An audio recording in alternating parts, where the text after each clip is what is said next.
सभी को जय माँ काली। कैसे हैं आप सभी लोग। आशा करती हूँ कि माता रानी की असीम कृपा आप सभी पर बरस रही होगी और माँ सबके अंदर के भंडार भर रही होंगी। आज हम बात करने वाले हैं कि अगर आपके शरीर में संकट और सवारी दोनों एक साथ है तो आपको क्या करना चाहिए और ऐसा क्यों होता है।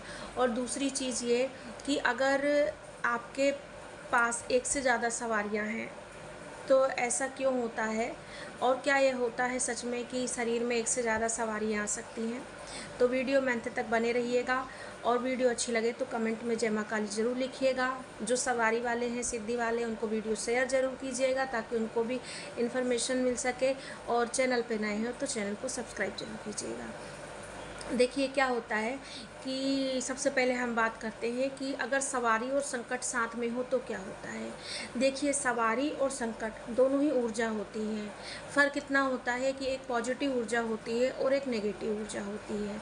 अब मान लीजिए कि आपके शरीर में माँ काली की सवारी आ रही है और संकट आपको पहले से था।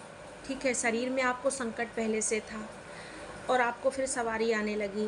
तो ऐसा नहीं है कि आपकी सवारी वो संकट को तुरंत काट देगी।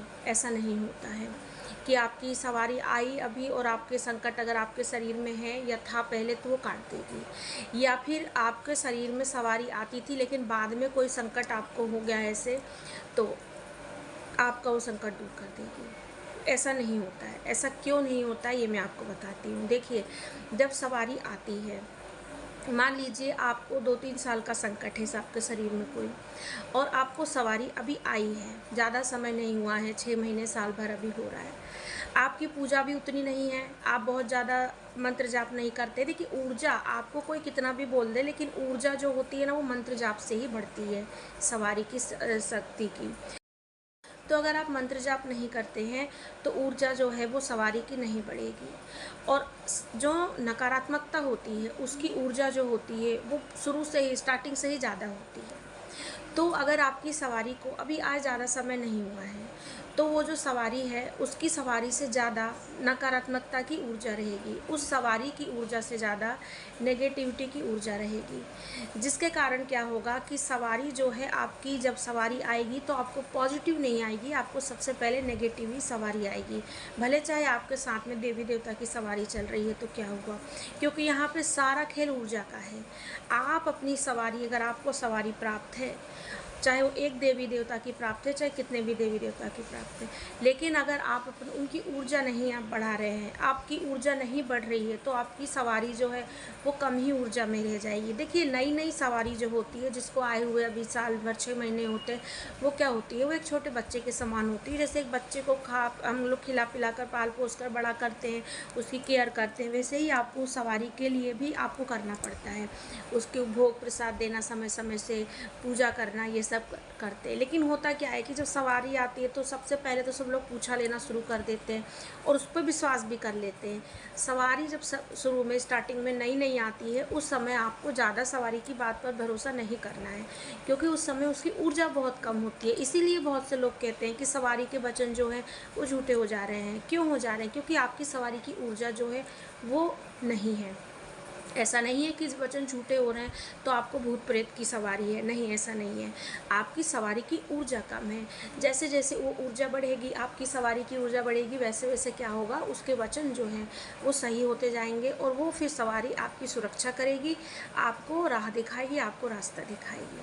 तो ये तो हो गया कि अगर सवारी के साथ में संकट चल अगर आपके साथ में संकट भी है, सवारी भी है, दोनों आपको लक्षण पता चल रहे हैं, मतलब कि आपको सवारी तो आ रही है लेकिन आपका देवी का पूजा करने का मन नहीं कर रहा है। आपको सवारी तो आ रही है लेकिन शरीर में बहुत पीड़ा है, बहुत ज़्यादा तकलीफ है।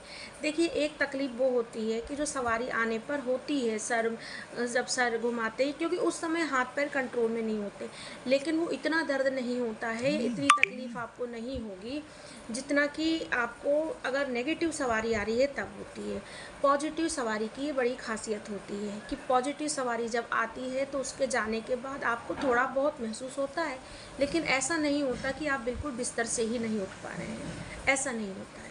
ठीक है, क्योंकि माता जब आती है तो माता बल्कि आपके शरीर को निरोगी कर देती हैं जैसे जैसे उनकी ऊर्जा बढ़ती है। तो अगर आपके साथ संकट चल रहा है तो आपका बस यही चीज़ है कि आप उसकी ऊर्जा को बढ़ाइए। और कोई भी संकट, मुझे एक कल मैसेज आया था तो उन्होंने कही थी कोई भी संकट जो होता है ना बेटा, वो तुरंत कटने पर ख़त्म नहीं होता है। उसकी जो थोड़ा बहुत उसका जो अंश होता है या उसका जो असर होता है ना, वो आपकी बॉडी पर रहता ही रहता है। तो ये सब चीज़ जो है वो आपको हवन, मंत्र जाप, इसी से आपको भोग प्रसाद, इसी से आपको इससे राहत मिल सकती है, और कोई चीज़ जो है वो नहीं। और या तो आपको गुरु अच्छे मिल गए हों और गुरु मंत्र अच्छा प्राप्त हुआ हो, जो उन्होंने सिद्ध किया हो। गुरु आपको वो मंत्र देता है अगर जिसने वो खुद सिद्ध किया है, तो वो मंत्र आपकी जो है ऊर्जा को बढ़ा सकता है। तो ये तो हुआ कि आपको पूजा पाठ बढ़ाना है अगर दोनों चीज़ साथ चल रही है। अब दूसरा जो है सवाल ये है कि क्या एक साथ कई सवारी आ सकती हैं?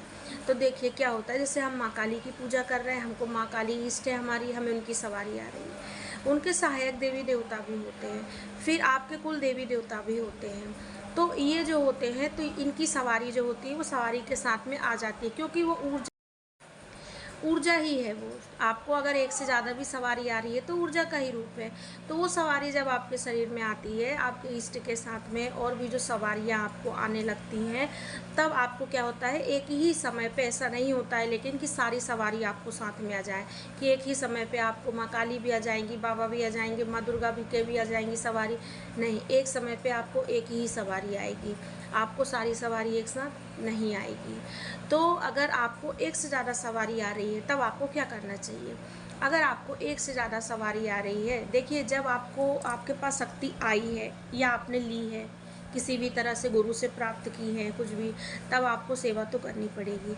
आपको अगर एक से ज़्यादा सवारी आ रही है तब आपको सेवा करनी पड़ेगी, आपको पूजा पाठ करना पड़ेगा, आपको बाबा की भी करना पड़ेगा, भोग देना पड़ेगा, आपको माँ का भी भोग देना पड़ेगा। लगभग आपको जिस जिसकी सवारी आ रही है आपको उसका भोग प्रसाद देना पड़ेगा और पूजा करना पड़ेगा। सारी समस्या का जो हल होता है, देखिए पूजा होता है, मंत्र जाप होता है और हवन होता है। हवन से आपकी ऊर्जा भी अच्छी होती है। देखिए क्या होता है कि आप मान लीजिए किसी आप गुरु के भी पास में, गुरु के सानिध्य में भी, तो गुरु आपको रास्ता दिखा सकता है। आप किसी भगत के पास भी हैं तो भगत आपको रास्ता दिखा सकता है। ऐसा नहीं है कि भगत जो है वो अपनी पूजा पाठ जो है वो आपको कर देगा, वो तो आपको मेहनत करनी पड़ेगी। तो अगर आप ये सोचें कि एक दो बार के कोई भगत के कार्य करने से वो चीज़ पूरी तरीके से चली जाएगी, तो नहीं होगा। आपको उस कार्य के साथ में पूजा पाठ करना पड़ेगा, मेहनत करनी पड़ेगी, खुद की मेहनत करनी पड़ेगी। तो ये चीज़ें होती हैं। तो ये चीज़ अगर आप करेंगे तो आप चीज़ों को कंट्रोल में करके रखेंगे, सवारी आपका साथ देगी, सवारी की ऊर्जा बढ़ेगी, तो आपकी जो परेशानियां हैं वो भी खत्म हो जाएंगी। आशा करती हूँ आपको वीडियो अच्छा लगा होगा। अगर अच्छा लगे तो कमेंट में जय माँ काली जरूर लिखिएगा। जय माँ काली।